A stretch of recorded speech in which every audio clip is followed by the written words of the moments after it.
Y a-t-il une différence entre règles de gestion et règles métiers? C'est la question que m'a envoyée Tierno par mail. Et donc, sa question, elle est toute simple, sauf qu'elle s'applique au test logiciel. Je vais vous lire sa question. Bonjour, c'est quoi la différence entre règles de gestion et règles métiers en test logiciel, s'il vous plaît? Merci. Et donc, je vais y répondre dans cette nouvelle vidéo de Best of Business Analyst.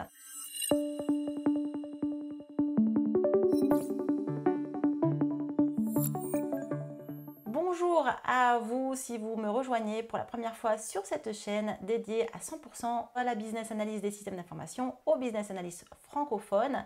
Si vous êtes des fidèles abonnés depuis des années, je vous salue également et je vous remercie.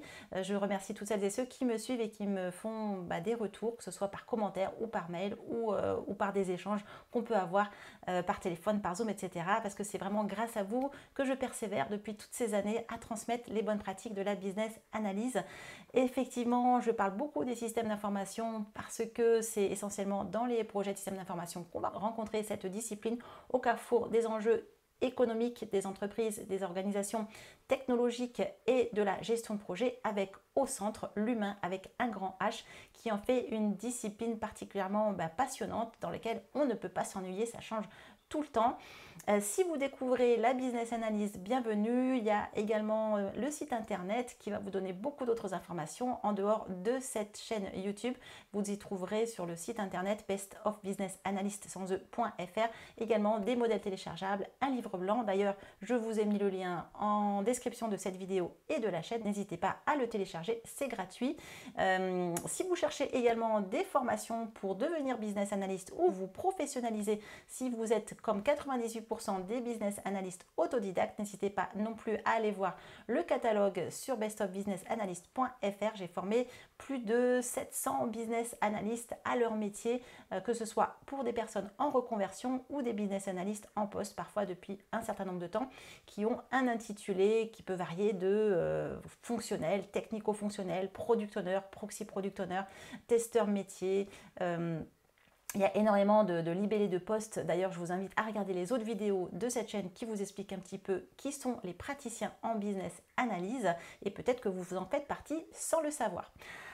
Alors maintenant, je vais revenir vers la question de Tierno et je vous avoue que quand j'ai vu cette question, je me suis dit elle est très pertinente, mais là, à l'instant T, j'aurais du mal à l'expliquer parce que pour moi, je pense que c'est partie des informations que j'ai dans ma tête, dans mon cerveau depuis toutes ces années où je pratique la business analyse, mais que je me suis jamais posé la question de la différence.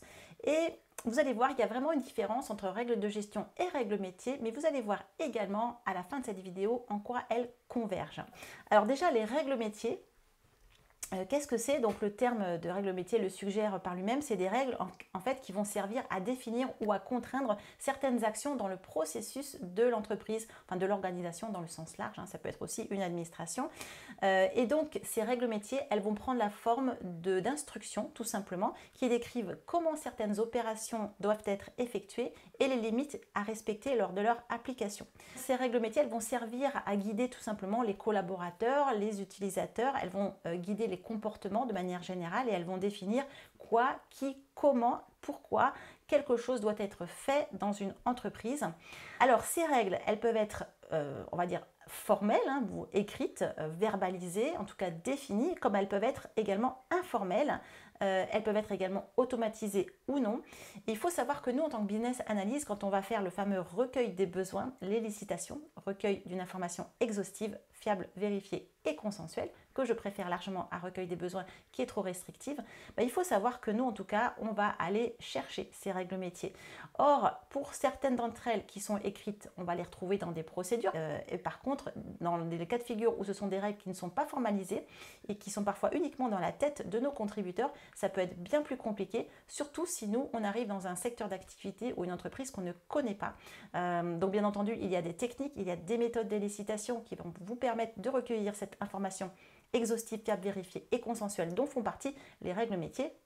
N'hésitez pas d'ailleurs, si ça vous intéresse, si vous souhaitez être formé là-dessus, à aller regarder les formations proposées par Best of Business Analyst, qui d'ailleurs, j'ouvre la parenthèse pour celles et ceux qui me demandent et qui ont loupé l'information, la masterclass est éligible au financement CPF, également aux OPCO, je suis organisme de formation certifié Calliope, également depuis septembre 2024, vous pouvez en tant que demandeur d'emploi demander à France Travail de prendre en charge le financement de ces formations professionnalisantes, et puis évidemment, il y a pour toutes celles et ceux qui ne sont pas en France et qui n'utilisent pas les fonds publics, les financements sur fonds propres adaptés aux particuliers. Voilà, je referme la parenthèse, pardon.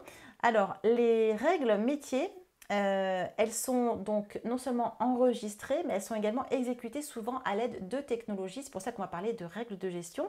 Comme elles indiquent comment fonctionne une entreprise, elles doivent évidemment refléter les politiques de gestion de l'organisation.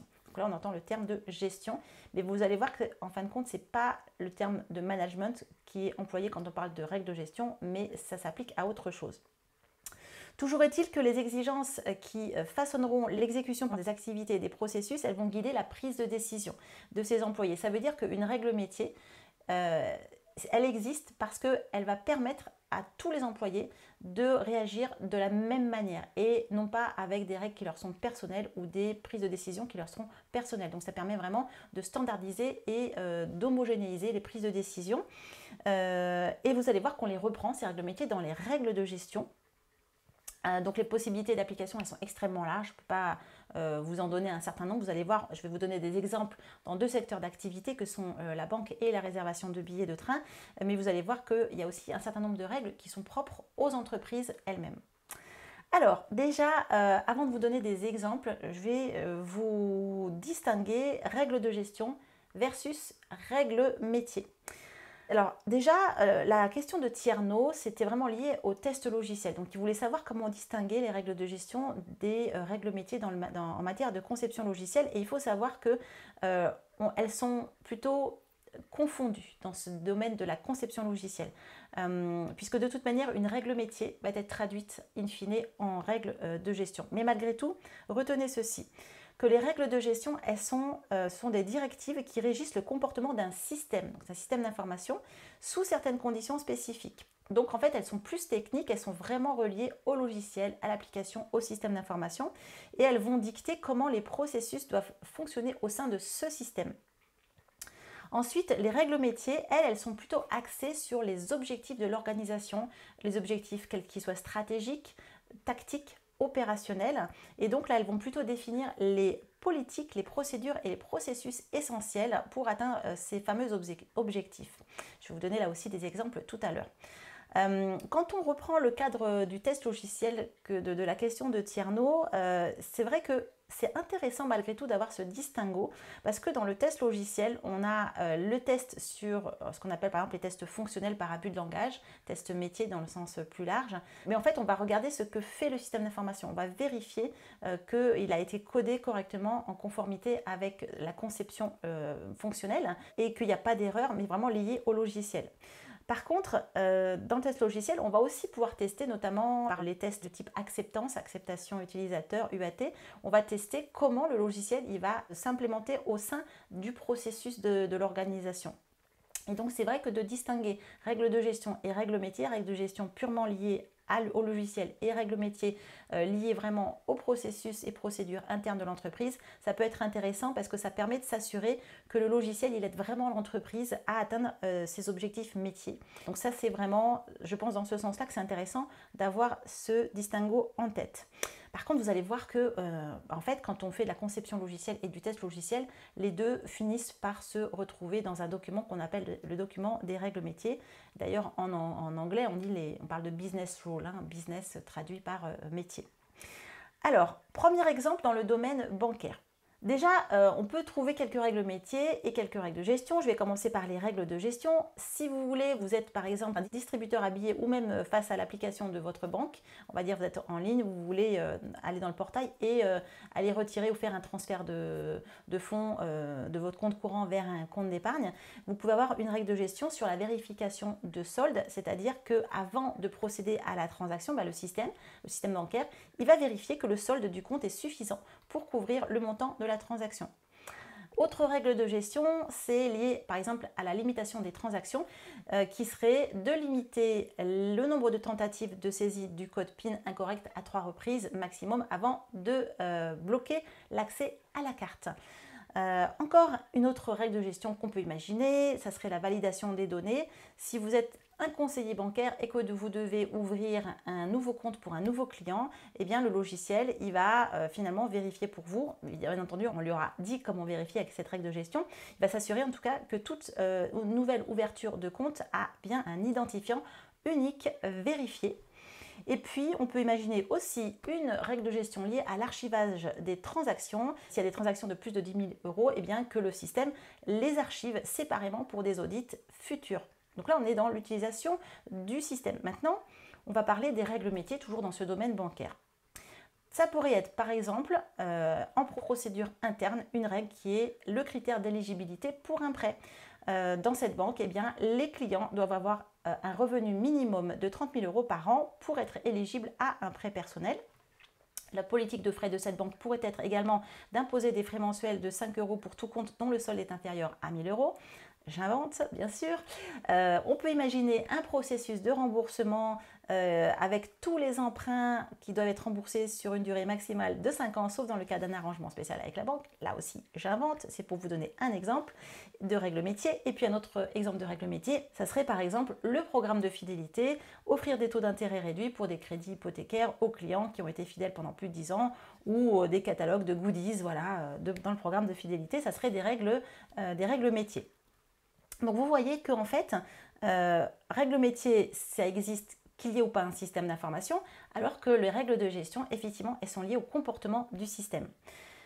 Je vais vous donner un autre exemple, cette fois-ci, pour des réservations de billets de train. Donc là, voilà, vous voulez réserver un billet TGV et vous allez sur le site de la SNCF, sans faire de pub, ou d'une autre, voilà, en France c'est plutôt SNCF. Vous allez avoir comme règle de gestion, par exemple, la validation de lieu, puisqu'effectivement, vous avez la possibilité de saisir la gare de départ, la gare d'arrivée, et après, le logiciel va vous suggérer différentes gares. Et bien là, la validation de lieu, ça sera de s'assurer que les gares de départ et d'arrivée existent bien dans la base de données avant de finaliser la réservation. La gestion des capacités également, mais vous voyez bien que là, c'est dans d'autres cas de figure, je pense au domaine aérien, une autre règle de gestion s'appliquerait. Mais là, par exemple, ça serait de ne pas autoriser de surréservation, de surbooking une fois que la capacité maximale du train est atteinte. Vous pouvez avoir une autre règle de gestion qui est la vérification du paiement, confirmer que le paiement a bien été reçu et validé avant de délivrer le billet.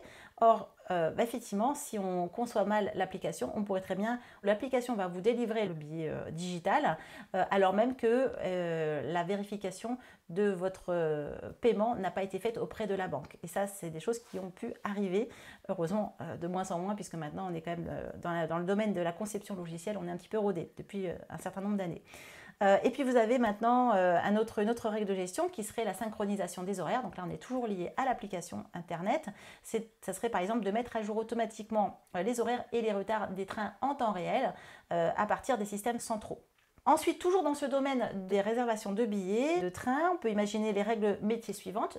Je reprends la politique de remboursement. Par exemple, offrir un remboursement complet si l'annulation du billet est faite 24 heures avant le départ du train.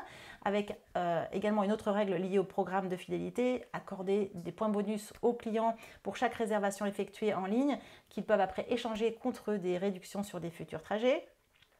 Stratégie de prix également, peut-être pourquoi pas appliquer des tarifs réduits sur des réservations effectuées pendant des périodes de faible affluence. Et puis par exemple une autre règle métier qui pourrait être liée à des offres promotionnelles, proposer des billets gratuits par exemple aux enfants de moins de 2 ans pour pouvoir inciter un petit peu leurs parents à privilégier les trajets en train plutôt que par avion ou par un autre moyen de transport et donc favoriser évidemment le chiffre d'affaires de l'entreprise.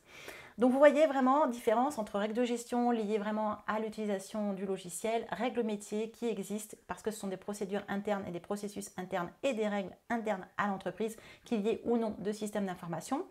Par contre, effectivement, en tant que business analyst des systèmes d'information, et pour reprendre la question de Tierno, en tant que praticien de la business analyse spécialisé dans le test logiciel ou en tant que testeur logiciel, eh bien les deux se rejoignent parce qu'on va tester le logiciel. Or, nous, en tant que business analyst, on va toujours convertir des règles métiers en tant que règles de gestion.